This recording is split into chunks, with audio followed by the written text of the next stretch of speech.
Salam saudaraku, selamat pagi. Semoga kita semua dalam keadaan sehat dan penuh sukacita dalam Tuhan. Sebelum kita memulai aktivitas sepanjang hari ini, alangkah baiknya jika kita mengawali dengan merenungkan firman Tuhan. Mari kita berdoa. Bapa di surga, kami bersyukur atas hari yang indah ini, hari yang penuh harapan. Kami akan merenungkan firman-Mu.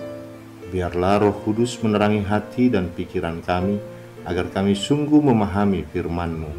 Dalam nama Tuhan Yesus Kristus kami berdoa. Amin. Firman Tuhan yang menyapa kita di pagi ini, 2 Korintus 1 ayat 3-4. Beginilah firman Tuhan. Terpujilah Allah, Bapa Tuhan kita Yesus Kristus, Bapa yang penuh belas kasihan, dan Allah sumber segala penghiburan, yang menghibur kami dalam segala penderitaan kami, sehingga kami sanggup menghibur mereka yang berada dalam bermacam-macam penderitaan dengan penghiburan yang kami terima sendiri dari Allah. Demikian firman Tuhan. Saudaraku, dalam hidup ini, seseorang akan begitu gembira dan mengucap syukur jika dia berhasil dalam hidup sehari-hari. Bisa jadi karena dia memperoleh keuntungan yang tidak disangka-sangka, atau keuntungan yang diperjuangkan sampai berhasil. Bisa juga karena anaknya berhasil menyelesaikan studinya misalnya, dan lain sebagainya. Hal itu biasa terjadi dalam hidup ini. Sebaliknya, kebanyakan orang bila menghadapi dan mengalami penderitaan, dia tidak sanggup mensyukuri penderitaan yang menimpa hidupnya. Kebanyakan orang malah menangis, bersungut-sungut, dan stres, bahkan putus asa atas penderitaan yang dialami. Setiap kali kita membaca surat Paulus, hati kita pun akan tersentuh. Dia mengucap syukur bukan karena fasilitas yang dimilikinya, tetapi karena kasih karunia Tuhan Yesus Kristus. Oleh kasih karunia itu, Paulus mampu menjalani segala penderitaan. Di dalam belas kasih Allah, Paulus telah menemukan rahasia pelayanan, yaitu penderitaan yang membangkitkan kekuatan.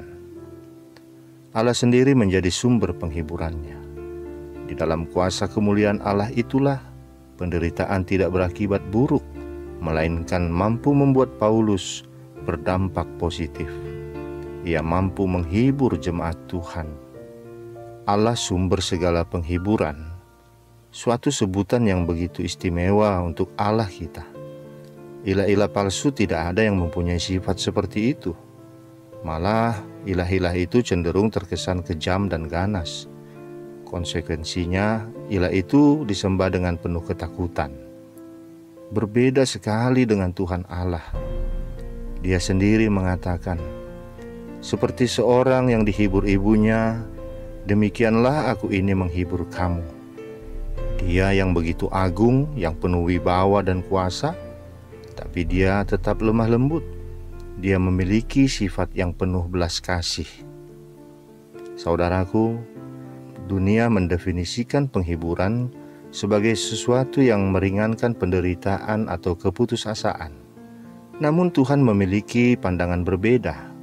Kekerasan hidup yang Ia izinkan dialami orang-orang percaya adalah suatu pembelajaran. Kita akan dewasa secara rohani ketika mempraktikkan iman. Itulah sebabnya Allah tidak menghapus penyebab kesulitan kita, melainkan memberikan dorongan dan kekuatan kepada kita untuk menghadapinya.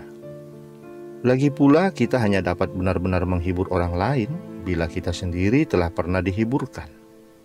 Sebelum kita mengalami penderitaan dan masalah, kita tidak akan pernah bisa bersimpati, apalagi menghibur orang lain. Saat kita sedang mengalami suatu masalah, kita ingin mencari orang yang pernah mengalami hal yang sama, dan bukan orang yang memberi kita nasihat yang umum. Kita butuh masukan dari orang yang pernah mengalaminya, pernah melakukannya, dan berhasil bertahan atau berhasil melaluinya dengan kasih karunia dan ketekunan. Seseorang yang akan memberi kita pengalaman hidup dan bukan sekedar teori. Saudaraku, Paulus menjelaskan mengapa Ia menghibur kita.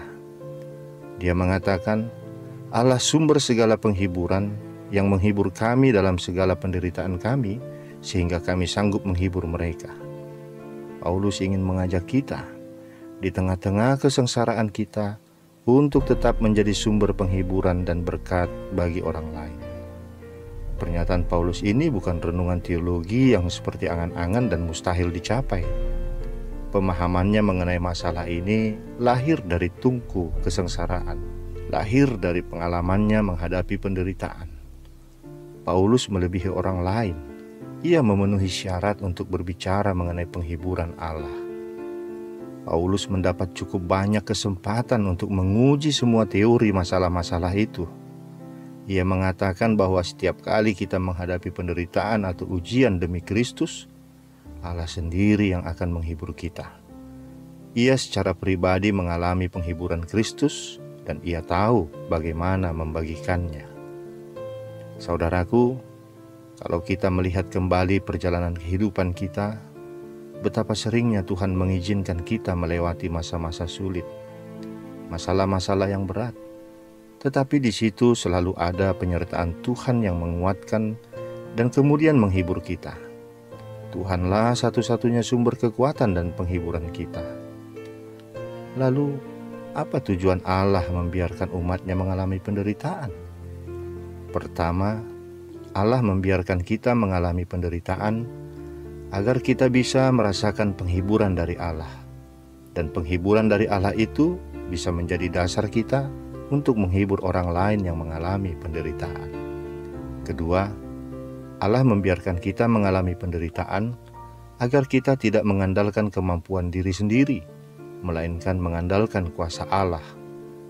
Ketiga, Allah membiarkan kita mengalami penderitaan untuk menyatukan umat-Nya.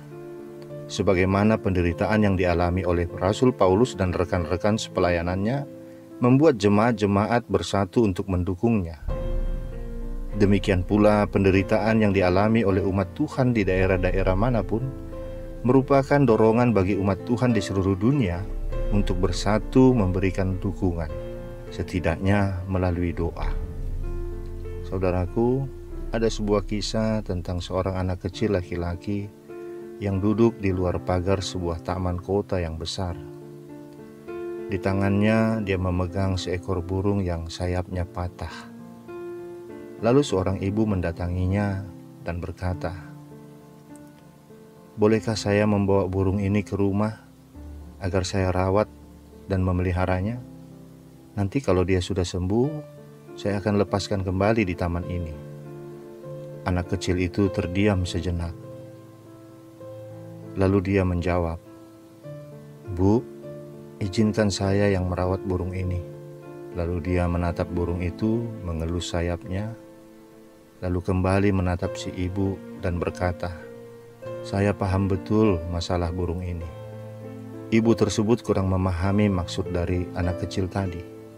Lalu anak itu berdiri, mengambil tongkatnya, dan ibu itu melihat bahwa kaki kanannya terbalut lempengan besi. Kaki kanannya yang lumpuh membuat dia memahami, mengerti akan penderitaan burung itu. Itulah empati. Dalam bahasa sederhana, aku merasakan apa yang kau rasakan. Saudaraku, apakah saudara menyadari bahwa penderitaan yang Allah izinkan untuk terjadi di dalam kehidupan saudara merupakan sarana di tangan Allah untuk mendidik saudara agar bersikap empati dan bersedia mengulurkan tangan untuk menolong orang-orang lain yang sedang mengalami penderitaan? Sebagai umat Tuhan, kita merupakan satu kesatuan. Ada ikatan kekeluargaan dan ada ketergantungan satu sama lain. Sebagai umat Tuhan, kita merupakan satu kesatuan. Ada ikatan kekeluargaan dan ada ketergantungan satu sama lain.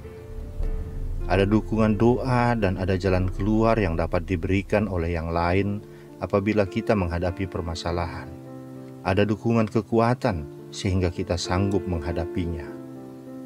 Berdasarkan kekuatan dan penghiburan dari Allah itu, kita pun bisa menguatkan dan menghibur serta mendoakan orang lain, sesama kita, mulai dari lingkungan yang terdekat, keluarga kita, rekan sekerja kita, sampai kepada mereka yang tidak kita kenal sekalipun. Semoga kita tidak pernah membiarkan ada orang yang menderita sendirian. Jika kita mengetahui seseorang yang sedang menghadapi pergumulan, Allah akan memampukan kita membuat orang itu menerima penghiburan yang terbaik, agar melalui kita mereka dapat merasakan kehadiran Allah. Amin. Kita berdoa. Bapa di sorga, terima kasih atas firman-Mu hari ini. Engkau mengingatkan kami bahwa kami harus menghadapi berbagai masalah untuk mendewasakan iman kami. Bapa di sorga, berilah kami hikmat kebijaksanaan di dalam kami menghadapi berbagai pergumulan dalam hidup kami, agar iman kami semakin dewasa dan semakin percaya bahwa Engkau tidak akan membiarkan kami sendiri. Dan biarlah Bapa, Engkau juga tanamkan dalam hati kami, agar kami berempati kepada orang-orang yang menghadapi penderitaan, agar kami mampu memberikan yang terbaik, mencoba menghadirkan Engkau di tengah-tengah penderitaannya melalui tangan kami. Terima kasih Bapa, dalam nama anak-Mu Tuhan Yesus Kristus kami berdoa. Amin.